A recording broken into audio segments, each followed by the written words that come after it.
বিজেপির প্রতিনিধি আপনি এই টেবিলে, হঠাৎ করে জটায়ুর তদন্তের কথা, এই তদন্ত প্রসঙ্গে বলতে গিয়ে অভিষেক বন্দ্যোপাধ্যায়ের কেন মনে হলো?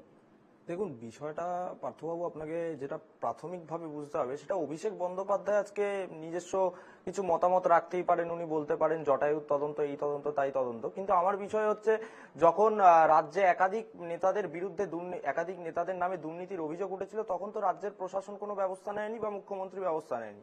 যখন পুরনিয়োগ দুর্নীতি নিয়ে 2016 সালে যখন পুরনিয়োগ দুর্নীতির কথা উঠলো বা পুরনিয়োগ দুর্নীতি নিয়ে তারা হাইকোর্টে গেল, রাজ্য সরকার হাইকোর্টে গিয়ে হলফনামা জমা দিল এবং তারা বললো যে ডিএলবি তদন্ত হবে, তারপর সেই ডিএলবি তদন্ত হয়েও তার সূত্রপাত মেলেনি।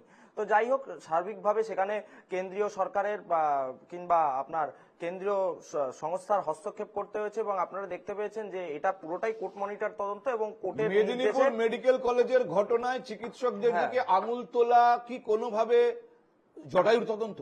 না, আমার তো তা মনে হয় না। এবং তার থেকেও বড় কথা হচ্ছে, দেখুন মেদিনীপুর মেডিকেল কলেজে যে ঘটনা ঘটেছে, এই যে আরএল নামক যে স্যালাইন, এই স্যালাইন কর্ণাটক সরকার নিষিদ্ধ ঘোষণা করেছিল এবং বয়কট করেছিল, কিন্তু আমি বুঝতে পারলাম স্যালাইনের উপর থেকে তো নজর ঘুরিয়ে দেওয়া হচ্ছে, বলা হচ্ছে ওখানে জুনিয়র ডাক্তাররা কেন করলেন, তারা ঠিকঠাক করেননি এবং তাদের গাফিলতির কারণে মৃত্যু হয়েছে। না না না, তৃণমূল চিরকালই ডাইভার্ট পলিসিতে বিশ্বাসী। এই একটু আগে যেমন তৃণমূলের প্রতিনিধি হঠাৎ করে বলে উঠলো যে কাউন্সিলর তো আর ডেভেলপার নয় বা কাউন্সিলর তো আর প্রমোটার নয়। আমি জানি না উনি কোন মনস্তাত্ত্বিক ভাবনা চিন্তা থেকে এইসব কথাবার্তা বলছেন।